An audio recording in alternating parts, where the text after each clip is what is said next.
The Peter Schiff Show.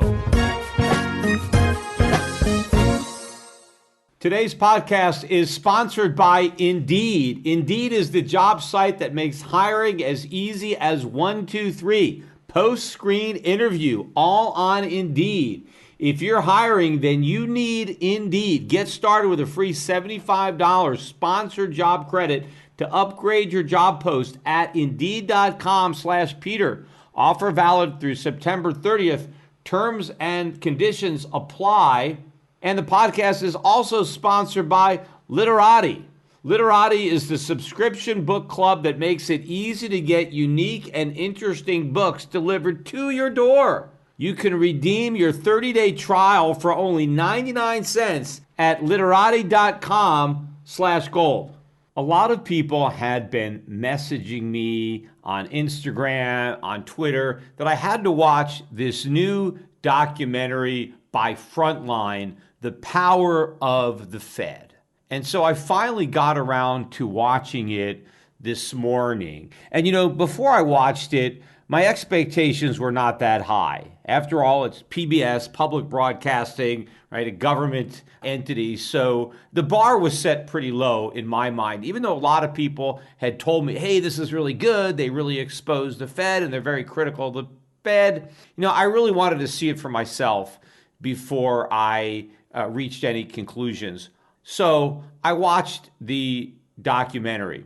And you know what? As low as I set the bar, I didn't set it low enough because they didn't even meet my low expectations. I did not think this documentary did a good job at all of exposing the Fed. In fact, I don't even think it was really a documentary. I think it was more of a propaganda piece than a legitimate investigatory news story. First of all, the host, the correspondent, was a guy by the name of James Jacoby. And so he's the guy that narrates this and does all of the interviews. And from my perspective, what I really think the agenda was behind this supposed documentary was not so much to say, hey, the Fed is a bad actor, the Fed is responsible for these problems.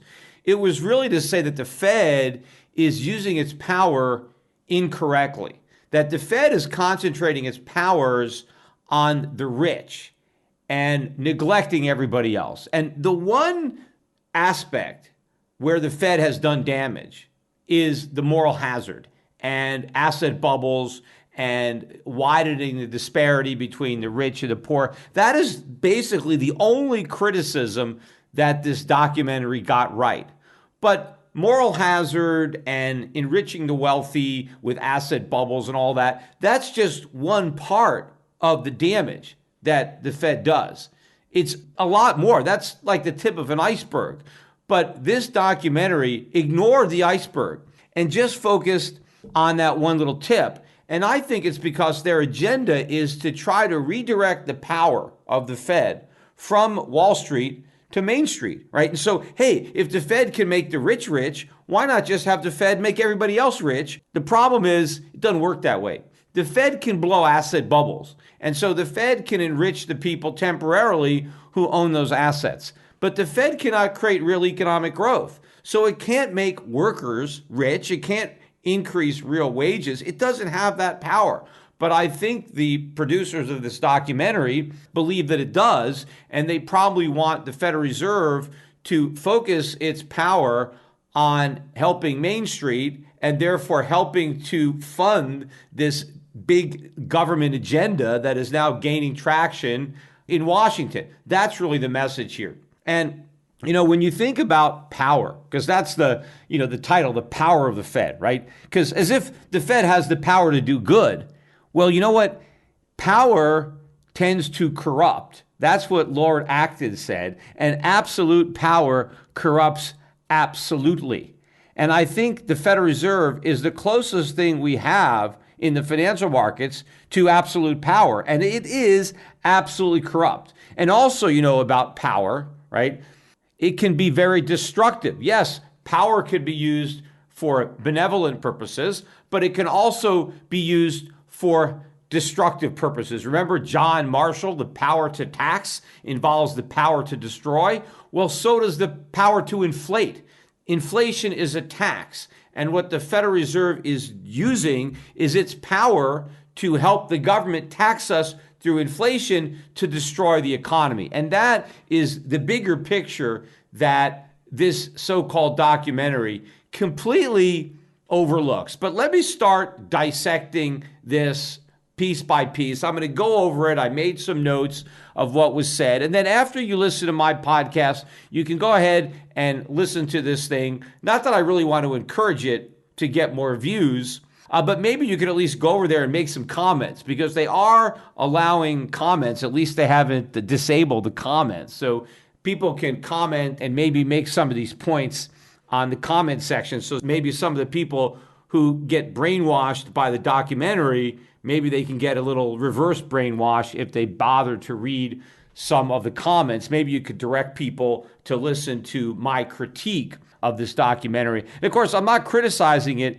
just because they didn't invite me to be a part of it. I mean, there are a lot of very ardent Fed critics, not just me, that could have been a part of this broadcast. They only had a couple, and who knows how much of their real criticism got edited out before they had the final piece, because a couple of the people that were there, I know, do have more sharp criticism of the Fed, but probably those particularly sharp criticisms were deliberately edited out of the final version. But look, they had nobody that was a real critic, certainly prior to the 2008 financial crisis, nobody like me who was out there warning about the problems, and nobody who was warning about the consequences of quantitative easing. So by design, they wanted to present this documentary as if it was fair and balanced as far as showing all the criticism of the Fed, but it really wasn't in the way they selected the lineup of the people who they chose to allow to criticize the Fed, and then I'm sure they highly edited their criticism. But rather than really, indict the Fed, which is what a true documentary would do about these asset bubbles. I mean, this is nothing like the documentary The Bubble, produced by Jimmy Morrison, which did include me as one of the people who was very critical of the Fed. And by the way, the sequel to that original documentary, I think, is going to be released soon. If you haven't already seen that documentary, you can go to letusdisagree.com and you can purchase a copy of the Bubble movie. You could also see on their website, there was the premiere in New York, and there's a interview with me and some of the other stars from the Bubble movie. It's hosted by Liz Clayman from Fox Business. But that's a real legitimate documentary that really puts the blame squarely on the Fed for everything. This documentary really just lets the Fed off the hook. And it kind of tries to blame Wall Street and the rich for kind of corrupting the Fed. That, hey, the Fed is this benevolent institution and it just got infiltrated by Wall Street, and Wall Street led it astray. And so we need to reform the Fed because we've got to get the Fed to use its power on Main Street. And it's part of the villainization of the rich. We have to tax the rich. We need higher taxes. The rich are bad. And you see, they benefit from everything, including the Federal Reserve. The Fed is in the pocket of the rich. And while I don't disagree that the Fed's policies are benefiting the rich, I do disagree that the Fed has policies that can benefit anybody. The Fed cannot benefit Main Street by doing what it does to benefit Wall Street. It can't just print money and just dole it out, because that's really all it could do.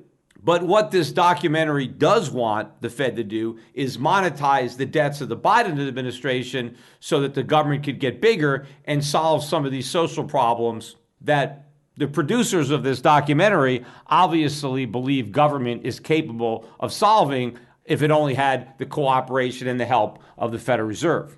So let's take a look at the documentary itself. Where does it begin? Well, it starts off with the COVID crisis, and it shows people who are unemployed, they have no savings, they were living paycheck to paycheck, they're out of work, they don't have any money to buy food, right? The country is a real disaster. Well, the point that the documentary fails to make is, why is it that so many Americans were so vulnerable to COVID? Why does nobody have any savings? Why is everybody loaded up with debt and living paycheck to paycheck?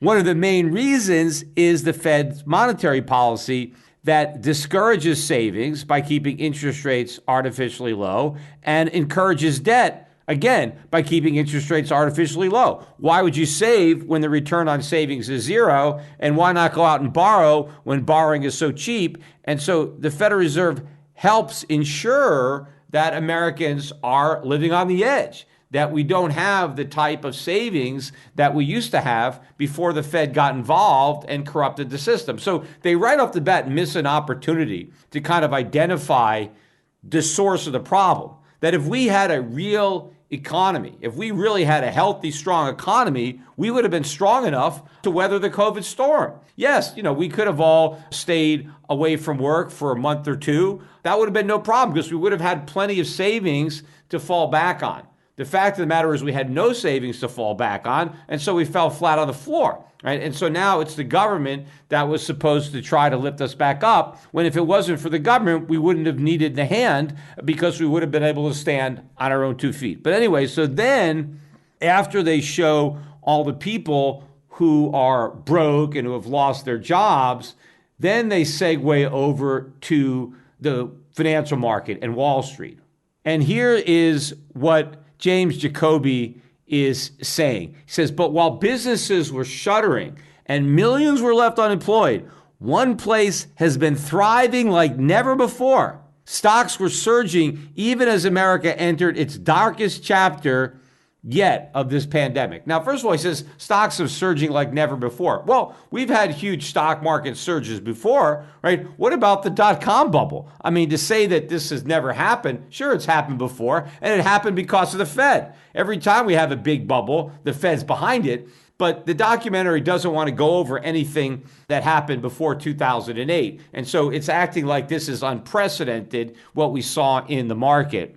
And so then when they start talking about the market, they show Elon Musk at Tesla, all the money he's making. They start talking about GameStop and people in the stock market jumping on these types of stocks. And then he says, as the financial world has been diverging from the real world, I've been trying to understand the many forces at play. And I found one institution that has been at the center of it all. Right? He found this one institution. He ferreted it out. In his investigative journalism, he found the one institution at the center of this massive stock market bubble. And what do you know? The Federal Reserve, the nation's central bank. So he's acting like he discovered this. Like, if it wasn't for this Frontline documentary, nobody would have realized that it was the Federal Reserve that was at the center of the stock market mania. Right? So it's a good thing we have investigative journalists who can break these kind of stories, right? They can really dig down deep and ferret out news that nobody else knows about. So he comes up with this brainstorm of an idea that, hey, it's the Federal Reserve. What do you know? The bank that artificially sets interest rates down at zero, that prints all this money, they're the reason that there's a big party on Wall Street. So then they start interviewing people, and they talk to Howard Marks, Oak Tree Capital Management, and Howard makes a comment, nobody knows how this is going to turn out. This is an experiment, right? Meaning that the Fed printing all this money is some kind of new experiment, and we don't really know how it's going to work. And then James Jacoby says, yeah, I've heard that over and over again. Everybody I'm talking to says that we're living through this epic experiment run by the Fed. This is not true. This is not an experiment, because an experiment is something like that's never been done before. So it's experimental. And since it's never been done before, you don't know how it's going to work out, right? Because you're the first ones to do it. The Fed did not invent printing money. I mean, they've been printing money for hundreds of years. I mean, ever since they came up with the printing press and governments figured out that they can print money, they've been doing it. And so this is not new, and it's certainly not experimental, because we already know how this ends. See, every nation in the history of the world that has done what the Fed is doing now, it's always ended in disaster. The currency always gets wiped out. It's massive inflation. So it can't be an experiment if it's been done hundreds of times throughout history, and the result is always the same every time you try it. So there is nothing new, there is nothing experimental about what the Fed is doing. We know how it's going to end. It's going to end in disaster. But then James Jacoby goes on to say this: if you want to understand how today's financial world has grown so far removed from the real world and the role of the Federal Reserve, you need to go back to 2008, when investors, speculators, and Wall Street bankers nearly brought down the global economy. So right off the bat, and this is early in the documentary, this sets the stage because Jacoby and the guys at Frontline are blaming capitalism, Wall Street investors and speculators, for the 2008 financial crisis. They completely ignore the Federal Reserve's role in creating that crisis. They ignore all of the monetary policy prior to 2008. They pretend it never existed, that the Fed never slashed interest rates to 1% following the bursting of the dot-com bubble, which they also don't talk about, that the Fed also inflated. So when that bubble popped and they slashed rates to 1%, right, and you have these artificially low interest rates, and then you have a real estate boom, which ends predictably in the 2008 financial crisis, right? That was part of the subject of my 2007 book, Crash Proof, right? I saw this. I saw this coming from a mile away. That's why I mentioned at the beginning of this podcast, they didn't have anybody like me at this documentary who was blaming the Fed for the 2008 financial crisis, because they wanted to place all the blame for the financial crisis on Wall Street and on the rich, because that is part of their agenda. So they pretend that the Fed didn't really get involved in manipulating the economy or artificially lowering interest rates or creating moral hazard or any of this stuff. It all started brand new in 2008. But it really started, of course, in the Greenspan era. It really started after the stock market crash of 1987. Right? Alan Greenspan had just become Fed chairman. It was his first year as Fed chairman, and he began the policy that ultimately is the same policy that was later adopted by Bernanke and then by Yellen and now by Powell. It was all started by Alan Greenspan, yet he wasn't even mentioned once in this entire documentary. He wrote the playbook that everybody else is using, yet somehow his name didn't even come up in the entire documentary. Again, because they want to forget about all the mistakes the Fed made under Greenspan, because they want to pretend that they didn't start making those mistakes until after 2008, when capitalism and the rich wrecked the economy and the Fed came in to save it. And then they immediately start interviewing with Richard Fisher. And Richard Fisher was president of the Federal Reserve Bank of Dallas in 2008. So he was right there when the financial crisis hit. And here's what he said. What the Federal Reserve does is provide the blood supply for the body of our capitalist economy. And what happened in 2008 is that all the veins in the capillaries and the arteries collapsed. So every financial function had failed. It had collapsed, and we, right, meaning the Fed, had to restore them, right? First of all, there's so much wrong with this statement by Dick Fisher. First of all, in a true capitalist economy, there would be no Fed. Right? So when you talk about the Fed and capitalism, they kind of, don't go together. It's an oxymoron. The Fed is a government creation. It's not a free market creation. Under capitalism, interest rates are set by the market. They're not fixed by like a government entity. So the Federal Reserve is not part of capitalism, right? It is a parasite on the capitalist body. That's what it is.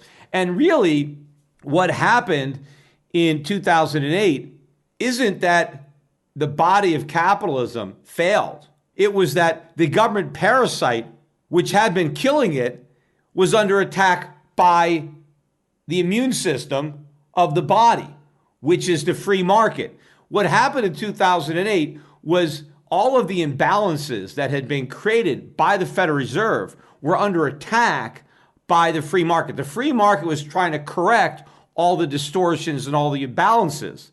And of course, that brings about a recession or crisis as we're trying to fix, right, what the Fed broke.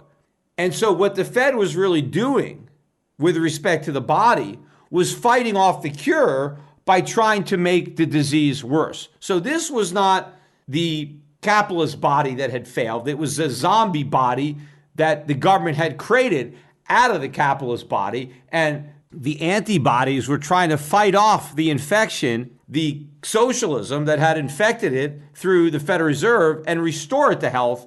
And the Federal Reserve prevented that from happening by making the virus stronger so that it could withstand the cure and get bigger and bigger.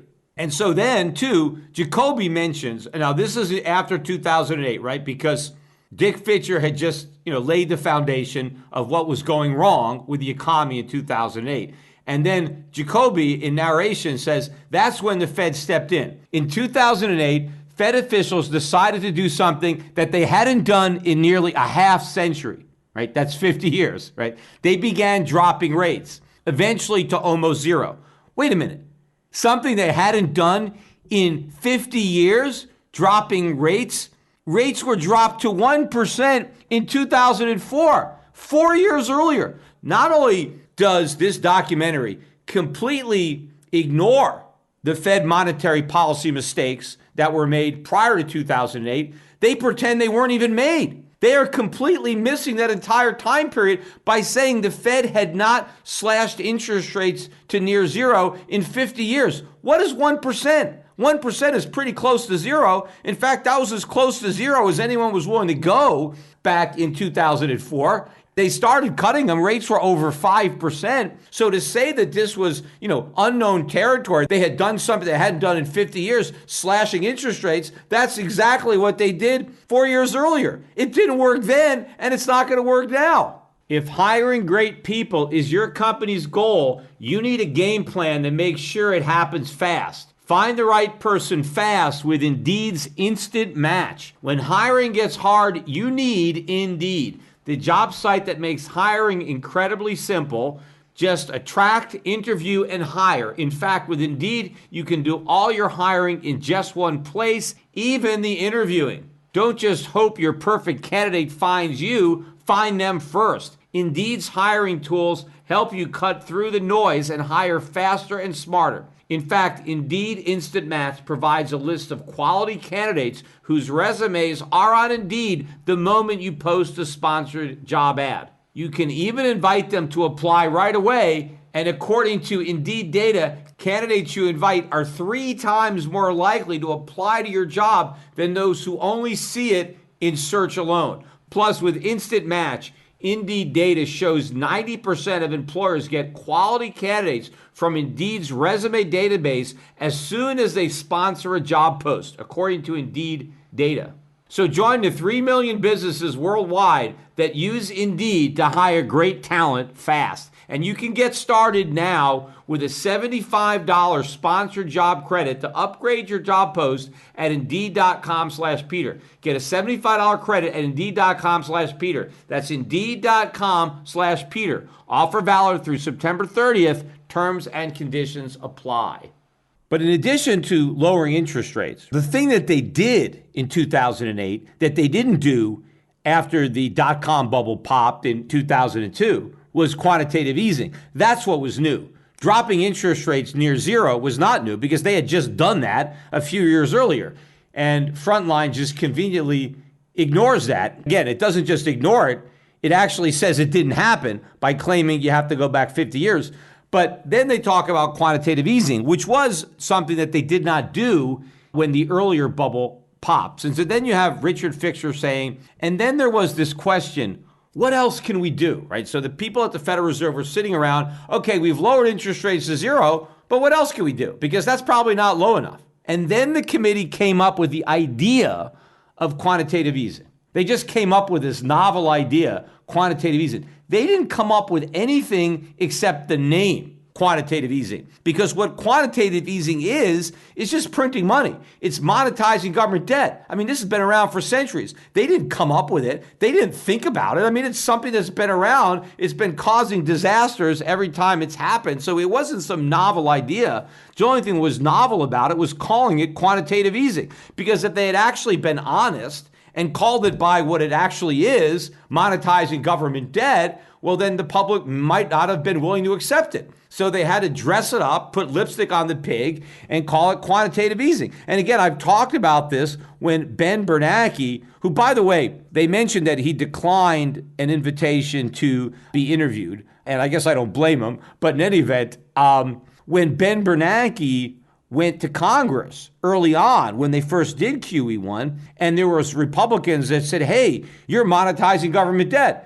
And then he said, no, we're not. We're not monetizing government debt at all. We're not, a banana republic. And so Ben Bernanke described the difference between quantitative easing and debt monetization. See, debt monetization is when the government buys the debt and then holds onto it, forever.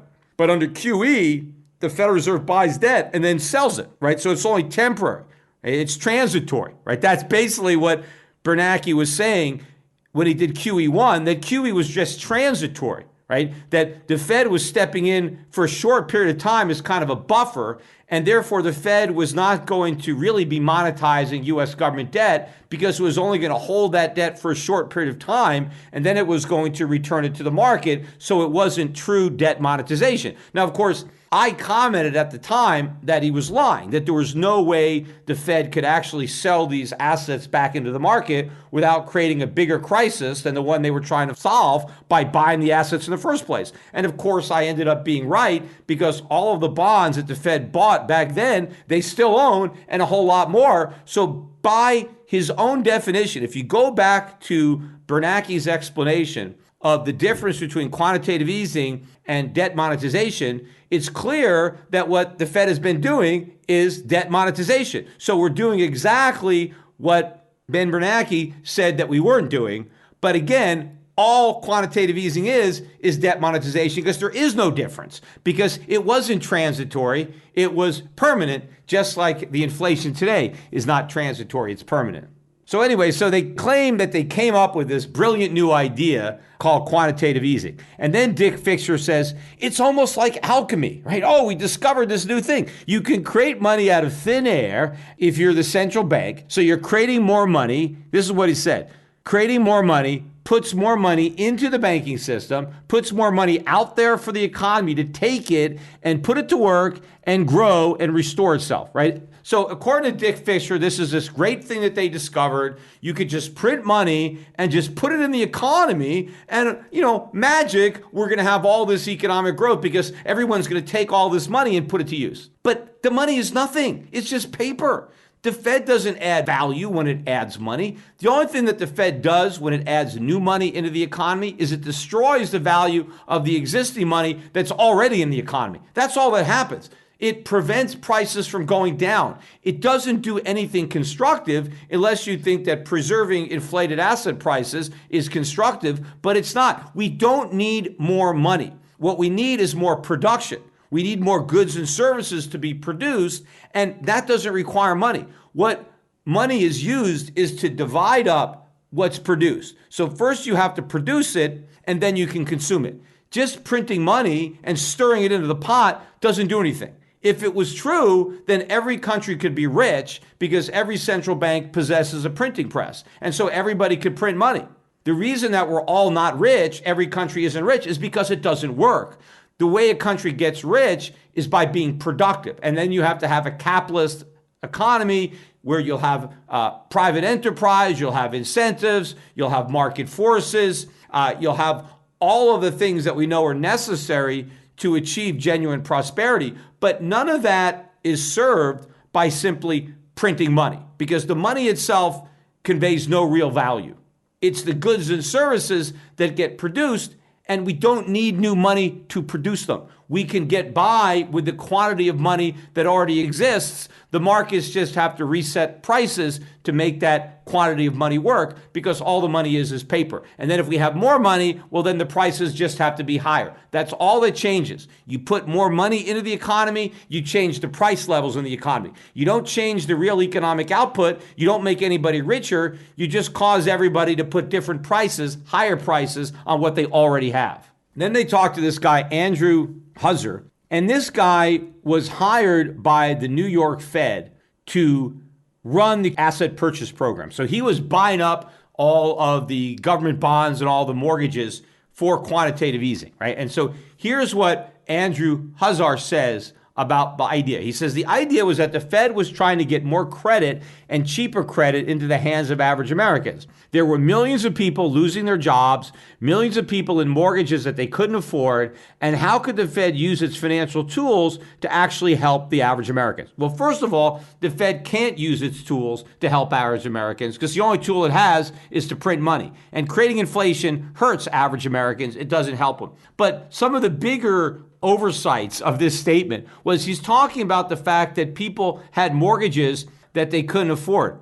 Well, why is that? Why did so many people have all these big mortgages? It was the Fed. The Fed lowers interest rates to 1%. You had Alan Greenspan actually encouraging people to take on adjustable rate mortgages. He went out and talked about how it was a great financial tool and it allowed people to manage their house and use it as an ATM. I mean, he was a very big promoter of the adjustable rate mortgages. So you had all of these Americans taking advantage of the gift from the Fed where you can get a teaser rate on an adjustable rate mortgage and people could buy much bigger houses than they can afford or much more expensive houses and take on much bigger mortgages. So the main reason that so many people had mortgages that they couldn't afford was the Fed. And here's this guy saying, oh my God, we have this big problem that the Fed needs to solve. Yeah, the Fed caused the problem. Same thing about people losing their jobs. Why were people losing their jobs in 2008? Because they had the wrong jobs. They needed to lose those jobs. That is the problem with a bubble. It distorts the economy, including labor. Because when the Fed inflates a bubble, resources are misallocated, not just capital, but labor. So think about what was going on during the housing bubble days. What industries probably hired more people than they really needed, but because there was a bubble, they ended up over-investing in their workers, right? They hired too many people because demand was high, but it was artificial and wasn't sustainable. But during that period, these false signals caused businesses to form and hire workers in areas of the economy that were a bubble, right? So clearly in the real estate, you had realtors, you had appraisers, you had brokers, all sorts of people active in the real estate market. Real estate companies obviously hired too many people because of the bubble. When the bubble popped, they needed to lay those people off because they never should have hired them in the first place. During the housing bubble, a lot of people were able to extract equity in their homes thanks to the Fed. Right? The Fed kept interest rates really, really low, and so you had all these home equity loans. And because real estate prices kept going up, again, thanks to the Fed, everybody could borrow because your house was your collateral. And so people were taking out money from their homes and buying stuff that they ordinarily wouldn't have bought. They were remodeling their homes, they were buying cars, they were traveling. And so people were getting jobs in various sectors of the economy because of the money that homeowners were able to spend because they were able to tap into all that home equity that was all artificial. So when the bubble pops, a lot of the people who got jobs as a function of all that spending, well, they needed to lose their jobs. So the idea that the Fed should try to stop people from losing jobs that they never should have had is wrong. What the free market wants to do is redirect these workers to more productive employment. You don't want to trap them in the bubble jobs. You want to free them up to get the jobs that the economy really needs, right? Not the jobs that are a part of the bubble. If you've always said that you wanted to read more books, well, this summer is yours for the taking. Empower your inner reader with Literati book clubs, where you can read alongside the world's most aspiring authors and leaders. Join Malala, Stephen Curry, Richard Branson, and more on their next reading adventure. Literati delivers their monthly book picks straight to your door so you can spend less time finding a good book and more time actually reading one. So whether you're enjoying beach reads with Ellen Hildebrand or enjoying Mystic Realms with Joseph Campbell Scholars, you'll find their brilliant insights on the Literati app. Authors, leaders, and activists spark lively conversation in 12 unique book clubs, engaging a diverse community of readers from all around the world. That means that you can talk about Stephen Curry's favorite books with Stephen Curry, for real. I joined Richard Branson's club, and I'm looking forward to receiving the July selection, Happiness. They also host exclusive interviews with the authors themselves, where you can ask your own questions and get the insider's answers you won't find at any other book club. All book club members can shop the entire Literati library at discounts that are so steep they'll look like cliffhangers, and with many books over 50% off. You can also move freely between clubs or use the standard membership to access anything and choose the books that you want delivered. The Literati Book Club inspires better reading habits. You'll enjoy the fact that the subscription gives you access to exclusive book clubs led by the world's most aspiring authors. So reimagine what a book club can be. Redeem your 30-day trial for only 99 cents at literati.com/gold. Head to literati.com/gold to learn more and read more with Literati. Literati.com/gold. So then James Jacoby asks Andrew Huszar, is this something that had ever been attempted before? Right? Has anybody ever tried to do this? And he said, no. You have to realize that we were in the midst of the next Great Depression. This was an incredible collapse of the fundamental structure of the U.S. economy in a very short period of time, and we were building the plane while we were flying it. I mean, first of all, the Fed created that structure, that collapse. The fact that the economy was literally a house of cards was all a creation of the Federal Reserve. They weren't just building the plane while they were flying it, they had already crashed the plane. And to say that what the Fed was attempting to do, it had never done before, it's almost exactly what it did before, just absent the quantitative easing. But when the NASDAQ bubble popped in 2000 or 2002, the Fed had the exact same strategy. Let's slash interest rates and try to inflate asset prices. That was the goal of quantitative easing, was to inflate asset prices. Well, in 2002, they didn't need quantitative easing to inflate asset prices. They were able to inflate asset prices just by lowering interest rates to 1%. But the problem was the drug was no longer effective, because by the time the housing bubble popped, which was much bigger than the dot-com bubble, the drug of low interest rates wasn't enough. We had already built up a pretty big tolerance. I mean, after all, rates had been reduced to 1% the last time. So how much lower could they go? They went to zero. That's only 100 basis points lower. This economy needed a much bigger dose of monetary heroin,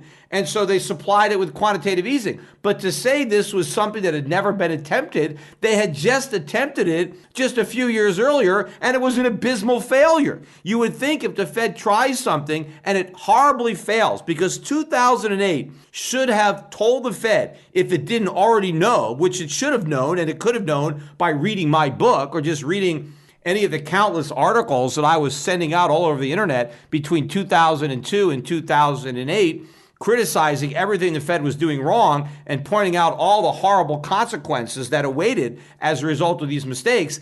If they didn't know it before 2008, when that crisis hit, they should have realized, oh my God, look what we did. This was a disaster, right? They should have learned, because we were supposedly on the verge of the worst economic collapse since the Great Depression. And this was the exact consequence of the Fed's policy mistake.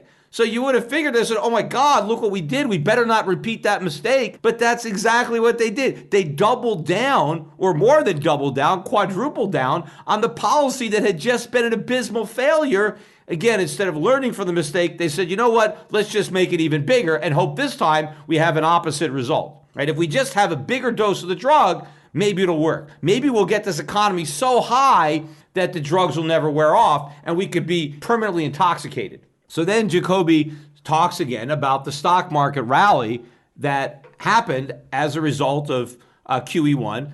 And he says, what Fisher and other former Fed insiders told me is that the stock market rally was no accident.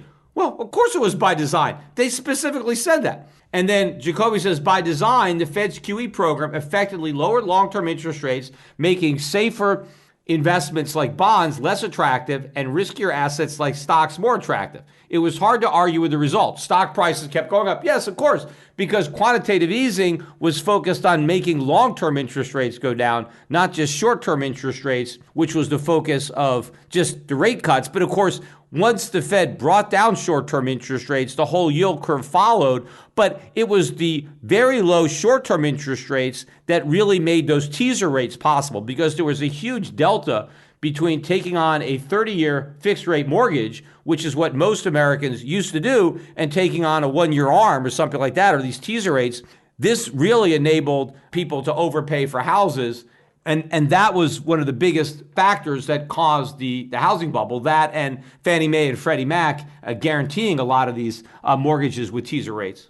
Then they showed a clip of Mohamed ElAbi, who said that was the theory. In practice, the Fed was very successful in terms of moving asset prices. It was much less successful in moving the economy. And the result is that we got the largest disconnect ever between Main Street and Wall Street, between the economy and finance. Now, of course, that's exactly what I said was going to happen in the inception of the program. But again, they keep wanting to focus on comments that show how the Fed benefits Wall Street instead of Main Street, because again, what they want to do is redirect the Fed's focus away from Wall Street towards Main Street with basically helicopter money. And then they go back to Andrew Huszar again. He's the guy that was buying up all these assets. He was hired by the Fed, and he was a big fan of the Fed, and he thought he was coming there to do a really, really good job. And then apparently, once he was there, he was disillusioned by what he saw. So anyway, here's what Andrew said.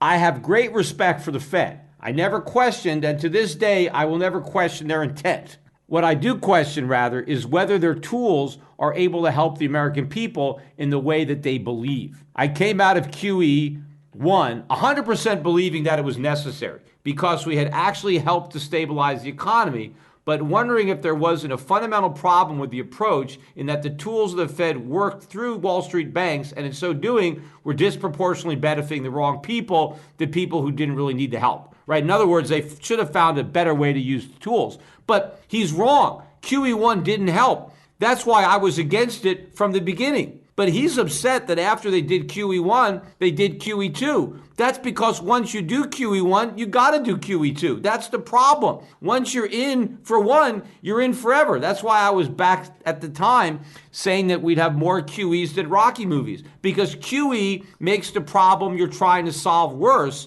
It just delays the consequence. You just take more drugs because you're coming off a high. Well, now you have even more drugs. Well, you're eventually going to come off that high, and it's a bigger high, and so you're now going to need an even bigger fix to get high again. So for him to think that QE1 was correct, but QE2 was a mistake, well, then QE1 was a mistake because the minute QE1 was done, QE2 was a sure thing, because what is a sure thing is that the government doesn't learn from its mistakes, or the Fed. So once they did QE1 and they had to do QE2, again, that should have told them that QE1 was a mistake, because if they had to do it again, that means it didn't work when they did it the first time. But that's not how the Fed works. If you do something and it doesn't work, you just do it again. You just do it bigger. Then they talked with Joseph Stiglitz. He said the main thing I was concerned about was the way they were trying to revive the economy. It was kind of a trickle-down economics. Again, trickle-down, helping the rich. This is Reagan-esque. They're trying to discredit the rich.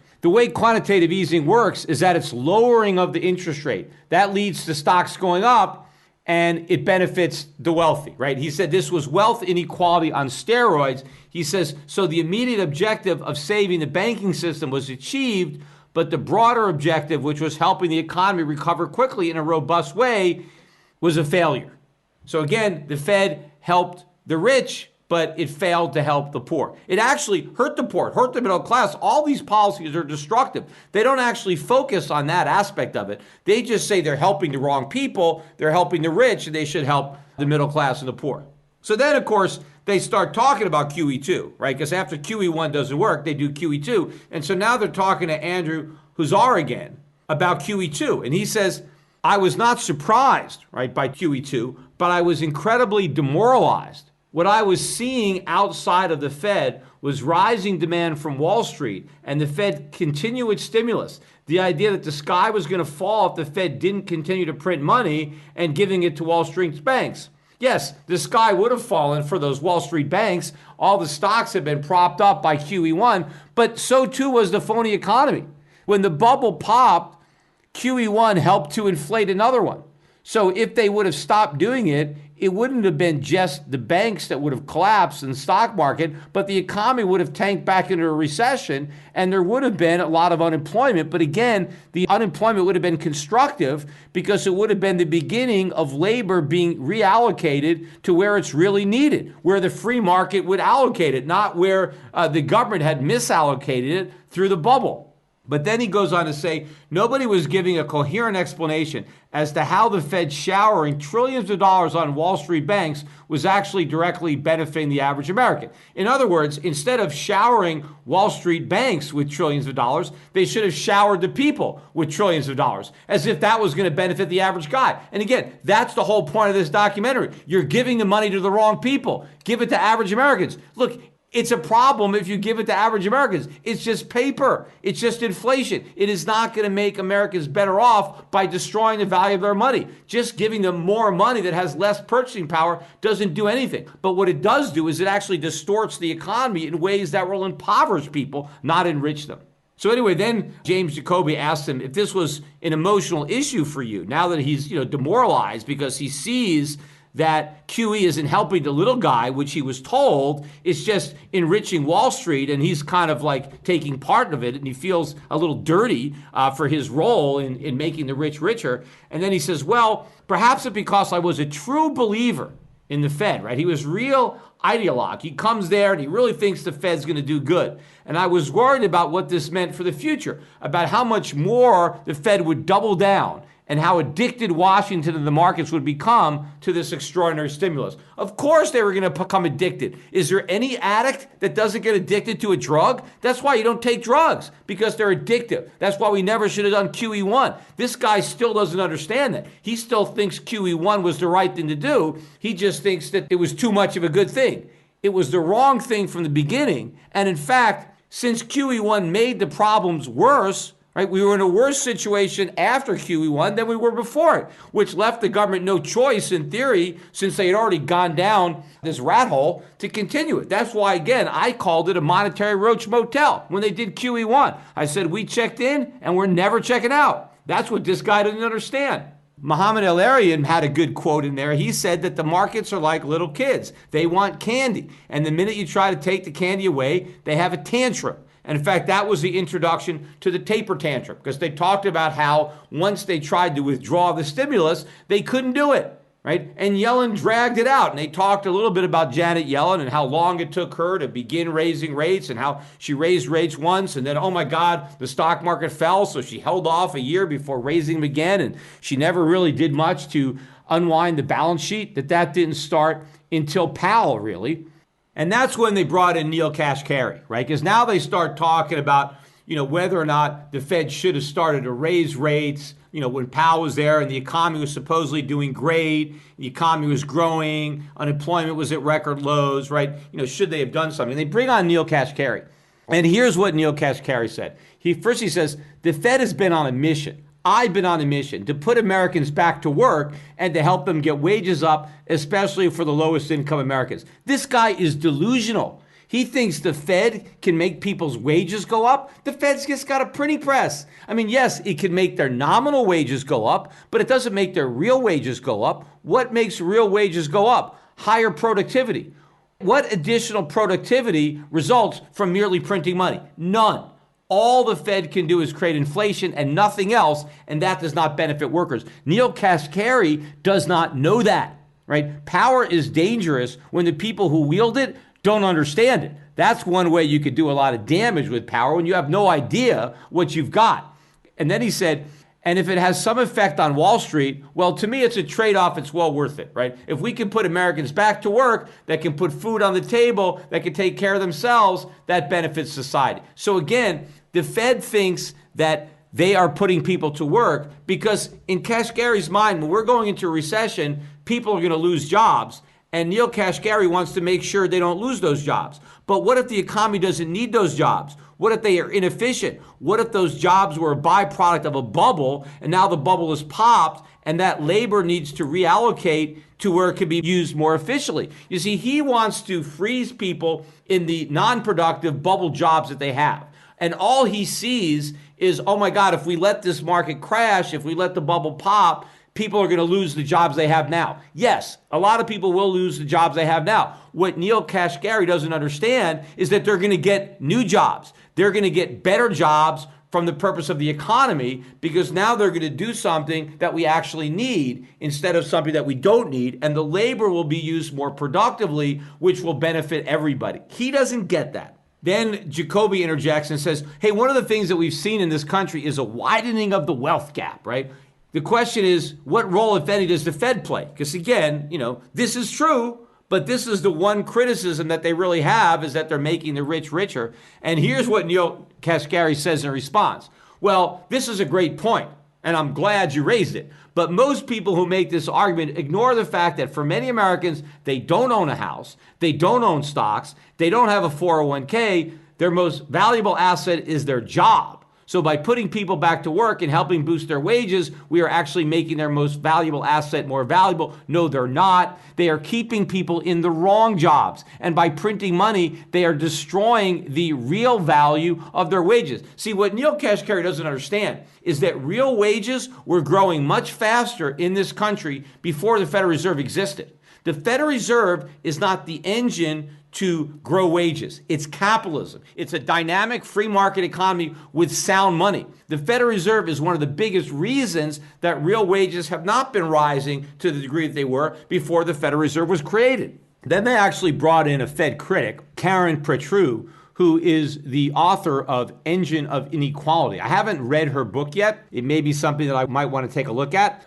But anyway, she talked about the fact that lowering interest rates wasn't working, and that we'll never know whether raising rates would have dampened growth or not. We don't know that, right? Because they kept interest rates low. So there's no way to know what would have happened had the Fed raised rates. Well, yes, we do know what would have happened. The bubbles would have popped, right? Asset prices would have come down. Unemployment would have picked up. But all of this would be constructive. All of that would have been part of genuine economic healing. We needed to go through a free market recession where all the imbalances, all the distortions interjected into the economy by the Fed, right? All those imbalances need to be cured. We needed to rebuild the economy from the foundation up. And so, yes, we do know in the short run, raising interest rates would have brought forward a lot of the consequences that we had been kicking down the road with low interest rates. But it would have also accelerated a real economic recovery, which at this point has completely eluded us because we still haven't done the right thing. Now, Jacoby then talks about Pretreau and other critics were concerned that the Fed's low rates and easy money policies were fueling the troubling trends on Wall Street and corporate America. Of course. Then what do you think they're doing? He said one in particular is the amount of corporate borrowing. He says that corporations are taking advantage of low interest rates. Corporations are selling bonds to big investors. I saw numerous studies and reports detailing the extent of the debt and how even marquee companies were so leveraged that their credit ratings plummeted. Then he says that the Fed had hoped that the companies would put all that borrowed money to good use and invest in their workforce and their infrastructure. But in reality, it played out differently. Of course, right? Companies were just buying back stock. Obviously. And then they brought in Sheila Bair, who was the former head of the FDIC. And she actually said some good things about moral hazard. Of course, the irony of Sheila Bair talking about the moral hazard created by the Fed is that she chaired the FDIC, which does the exact same thing for the banking system. I mean, the FDIC is the poster boy for moral hazard. And what does the FDIC do? It insures bank accounts. What does that mean? That depositors, people who put their money in banks, don't care how much risk the banks take because the government insures it all. You don't worry if your bank makes bad loans because even if the bank goes under, the government's got your back.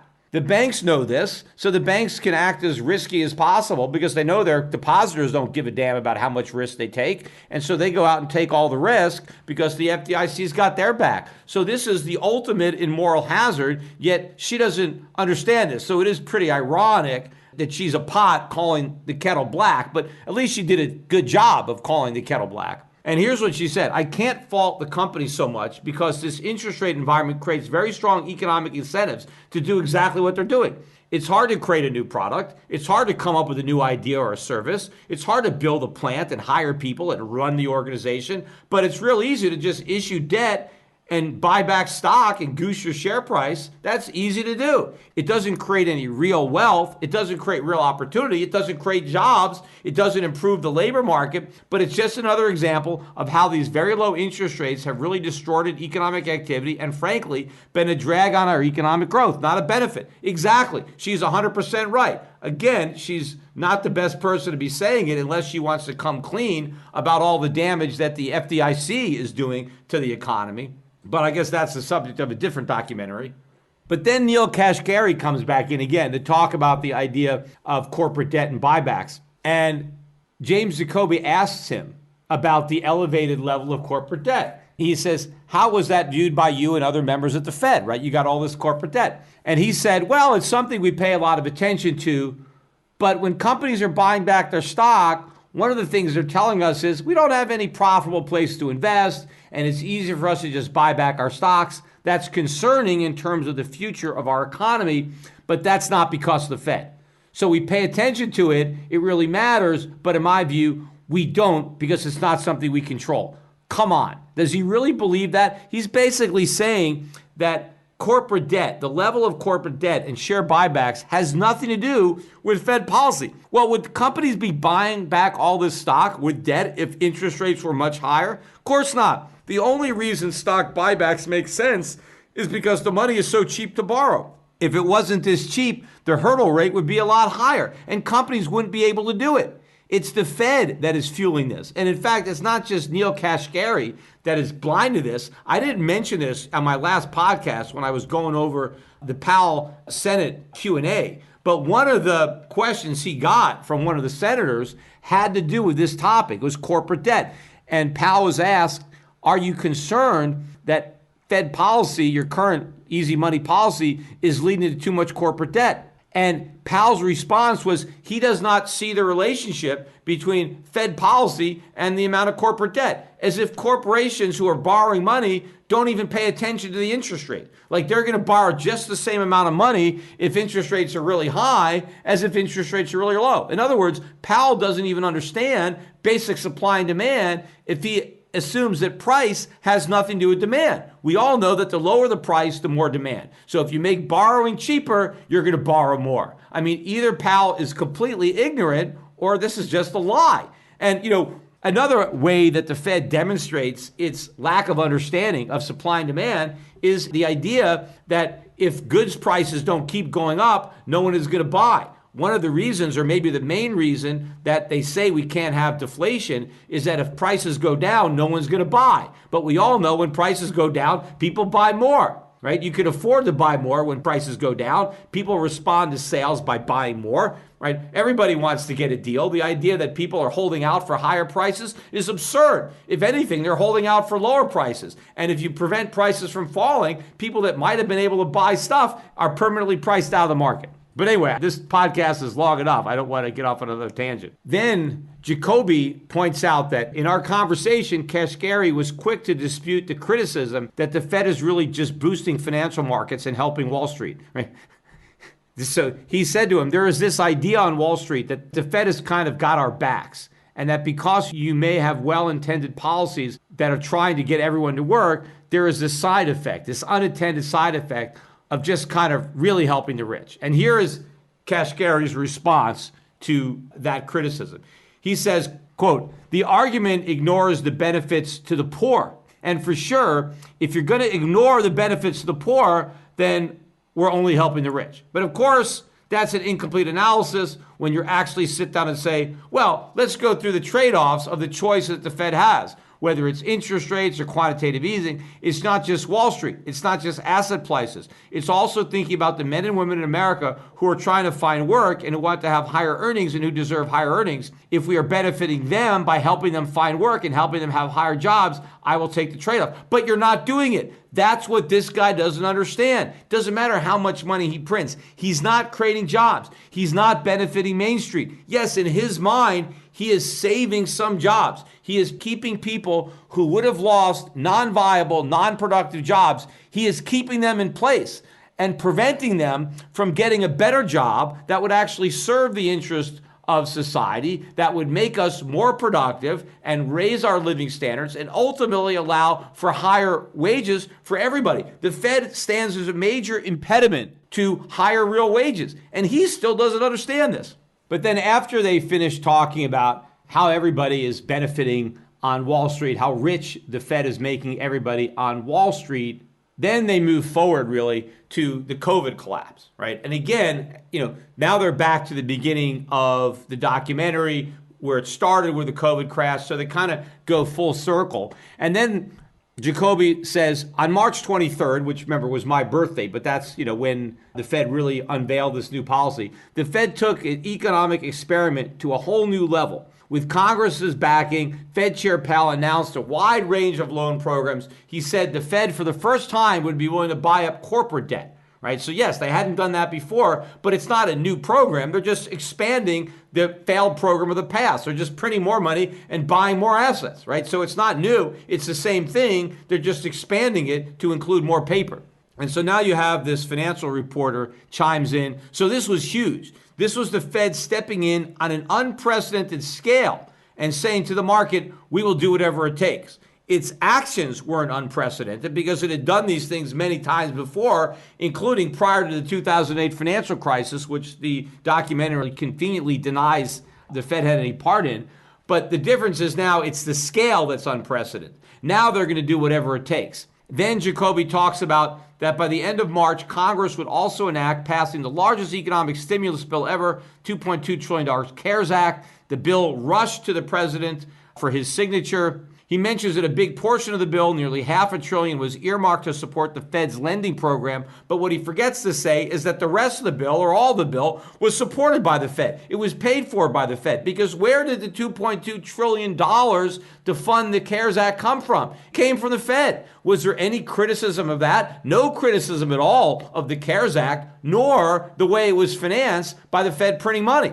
Then he mentions that he doesn't think people are aware of how close we came to a bona fide financial crisis. Why was the economy on the epitome of a crisis? Because the economy was so fragile because it was a bubble inflated by bad monetary policy. And what was the Fed's cure? Well, more of the same bad policy. So now we're on the verge of an even bigger financial crisis. We're always just one bubble away from the next financial crisis. The problem is eventually they can't do anything about it. Then they brought in Jeremy Gartham to, again, talk about the heads I win, tails you lose moral hazard. He says, over the years, we've been trained to believe that the Fed is on our side. What the Fed has trained us to believe is that if we make a bet in the market and we win, we're on our own. We get to keep the profits. If we lose, they will bend every effort and every dollar they get their hands on one way or another to bail us out. This is asymmetry of the most splendid kind. Of course, heads I win, tails you lose, massive moral hazard. Yes. This is obvious. Again, this is the only criticism that they really make of the Fed. This is just one part of all of the problems that the Fed creates. Then Howard Marks, they had him come on, and he had some criticisms. And again, on the moral hazard, he says there are negative ramifications to this, meaning the moral hazard, which means you're conditioning people to believe that if there's a problem, the government will bail you out. And if people really believe that, then there's no downside to risky behavior. Because if there's a problem, it won't fall on you. You get bailed out. If you play aggressively and succeed, it's your money. If you play aggressively and you fail, you get bailed out. Again, exactly the same thing that the FDIC is doing with the banking sector. Banks fail, they get bailed out. They succeed, they keep the money. Depositors know, hey, I'm going to put my money at the bank that gives me the best deal, that pays the highest interest or has the cheapest services, the lowest cost accounts, or the most ATM machines, whatever it is. Nobody gives a damn about the risky behavior that the banks may be engaging in because no one cares. Their money's not at risk. But before the FDIC was around, people cared. People just didn't put their money in any old bank. They did a little research. Right now, people do research before they buy a cell phone. Right? They look at consumer reports, they look at reviews, they go online. They want to make sure they're not wasting their money. They want to buy the best product. They do that with all sorts of products. Yet they'll put their entire life savings into a bank without doing any research at all. They'll just go to whatever branch is closest to their house. No one cares. Why does no one care? Because of the government. That's moral hazard. The Fed does it. Every time the government gets involved with a subsidy, it creates a moral hazard. So to act like this is an exclusive problem created by the Fed and it just affects the rich is not true. But then Sheila Baird, again, made some good comments on moral hazard. She said she fears the Fed is stepping in, not just to bail out Wall Street, but the entire corporate America. It's starting to be embedded into people's thinking. People talk about the survival of capitalism, but this is the biggest threat to capitalism. In good times, when everybody can make money, you reap the profits. In bad time, the Fed just keeps stepping in. You have this never-ending ratchet up. The market's never correct. Absolutely. But then James Jacoby goes back to Neil Kashkari, and he says, hey, wait a minute, Neil. This is the second time in 12 years that you and your institutions have had to funnel into the financial system trillions of dollars. And there is this sense that the financial markets have an ironclad backstop from the Fed, right? They did it in 2008, and now the markets collapsed because of COVID 2020, and they're doing it again. And Neil Kashkari says, well, I completely agree that it's unacceptable that 12 years after 2008, we had to do this again. I am proud that we did what we did. It was the right thing to do. No, it wasn't. It was the wrong thing to do. He said it was necessary, but it is unacceptable as an American citizen that we have a financial system that is this risky and this vulnerable. Yes, it is unacceptable. But what Neil Kashkari doesn't understand is the reason the American financial system is this risky is because of him, because of the Federal Reserve, because of the moral hazards that he's created, because of the artificially low interest rates that have enabled all of this debt. When you marry moral hazard with artificially low interest rates or 0% interest rate, you get a toxic combination. So all of the fragility in the U.S. financial system, all of the risk, all the leverage is a direct consequence of the Fed. Yet he is somehow absolving the Fed of all responsibility, and he's just as mad as everybody else. He's upset that the system is so vulnerable. It's like Frankenstein creates a monster, right? And now Frankenstein is upset that the monster is wreaking havoc in the village. Well, accept responsibility, Dr. Frankenstein, for your own creation. And then Jacoby asked Kashkari, but what, if any, responsibility or accountability does the Fed have for the financial system having been so risky and so vulnerable? Perfect question. Great question.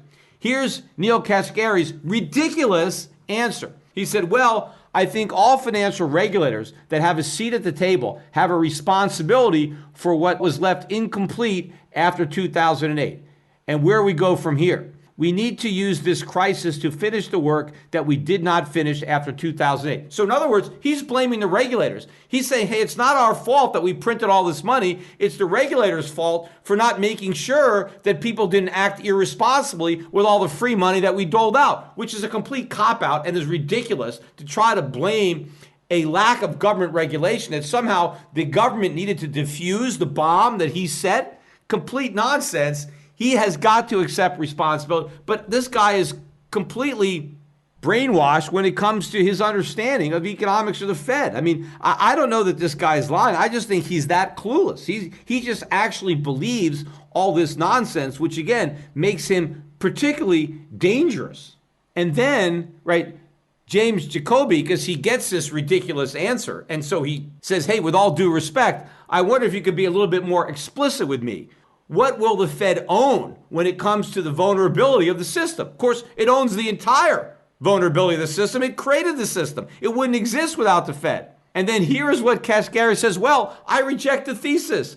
I actually don't think it's been the Fed's monetary policy that has led to these vulnerabilities. I think it's been incomplete regulatory policy that has led to these vulnerabilities. Oh, really? So bringing interest rates down to 1% had nothing to do with all the mortgages that were taken out, all the teaser rates. Obviously, people could buy a lot more houses when interest rates were at 1% than they were able to buy when it was at 5%. And how about what's going on now? When you have interest rates at 0, you're making debt so cheap, and then you're going to absolve yourself of all the responsibility that so many people are borrowing all this cheap money. I mean, what are you putting the cheap money out there for? It's like you're a drug dealer and you're giving out all these drugs, and now people are using your drugs and people are overdosing, whatever's going on, and now you're blaming the police. Well, you know, it was the police's fault. They didn't do a good enough job of making sure that people didn't use the drugs that I was giving everybody. I mean, how could you not accept responsibility when you are at the center of the problem? And when you hear stuff like that, you should realize how ridiculous they sound and what this really tells you about what they're doing. To say that the interest rates that they set have no relation to the amount of money that's being borrowed, especially when, forget about just supply and demand, but the goal of the policy is to get corporations to borrow more money. And so now they're saying, well, the fact that they borrowed more money, that's got nothing to do with us. That's got nothing to do with interest rates. Maybe he's thinking that the government should have prevented companies from borrowing the money that they were lending, when the reality is the other way. It's the Federal Reserve that's supposed to be preventing all this stuff. The Federal Reserve is supposed to be denying the U.S. government the ability to borrow all this money. They should not be monetizing the debt. By doing quantitative easing, it's the Federal Reserve that's the enabler of the federal government. Everybody is loaded up with debt because the Fed makes it all possible. And now these guys are trying to shift the blame for their problem to other actors. I'm not saying the government is blameless, but it's not because they didn't have enough regulation, but because they had too much. Then you had, along these lines, one of the best lines from the documentary was from Peter Fisher, who was with the New York Federal Reserve at one time, and he worked at BlackRock. And he said something that basically I've been saying for a long time. He said, it's pretty basic in medicine that our doctor may give us a drug which in a small punchy dose for a brief period of time might help us recover from whatever ails us, but the same medicine in the same drug taken in massive doses over long periods of time might kill us or make us ill or have perverse side effects. Exactly what I've been saying. We are going to overdose on quantitative easing and artificially low interest rates. That overdose is taking longer than I thought. We're able to take more and more of the drug, and we're higher than I thought the Fed would be able to get everybody. But all that means is the ultimate collapse is going to be that much worse. Then they start talking again now about the financial mania that we've seen recently. They talk about the stock market making new highs again, but then they talk specifically about, the meme stocks and NFTs and cryptocurrencies and how everything is going up. So people are using all the cheap money to bid up all kinds of asset prices, and people are getting rich. And then James Jacoby says there's a growing conversation right now about the Fed's role, about whether it's driving wealth inequality, whether it's driving asset prices into dangerous territory that could pop right in our faces, and whether the financial system can withstand that. These are the seemingly legitimate questions about being in what seems to be uncharted territory. Now, again, this isn't uncharted territory. We've charted this territory many times in the past. We have the dot-com bubble. We have the housing bubble. This time we just have a bubble in everything, but the source is the same. It's just bigger, and the consequences are going to be bigger when the bubble bursts. And here again, Neil Kashkari, here's his answer. These questions come from people who are keen Wall Street observers. He said, I have never once heard this line of questioning from a member of Congress that represents a low-income or minority district. Never once have they come to us to say, why can't you do more? They say, oh my gosh, you're just benefiting Wall Street. Raise interest rates because I want to keep Wall Street in check. They say, help my constituents find work. So he's basically saying that the congressman, nobody is demanding that he raise interest rates. Nobody wants tighter monetary policy. Of course, especially members of Congress who are looking for more government programs, they need the Fed to finance that. And these guys don't understand the difference between make work and a productive job because they don't have productive jobs themselves. They just think we could all be members of Congress and everything would be great. Somebody has to make stuff.